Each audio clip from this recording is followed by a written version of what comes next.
দেশজুড়ে চলছে লোকসভা নির্বাচন। ইতিমধ্যেই দুদফা ভোট হয়ে গিয়েছে, দুয়ারে তৃতীয় দফার ভোট।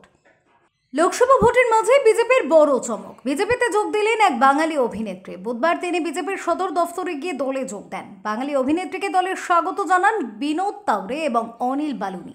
বিজেপির সদর দফতরে পৌঁছে পদ্ম পতাকা হাতে তুলে নেন। তিনি আর কেউ নন, তিনি অনুপমা খ্যাত অভিনেত্রী রূপালী গঙ্গোপাধ্যায়।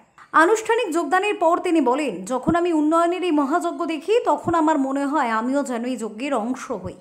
আমার আপনাদের আশীর্বাদ এবং সমর্থন চাই, যাতে আমি যাই করি না কেন তা যেন সঠিক হয়।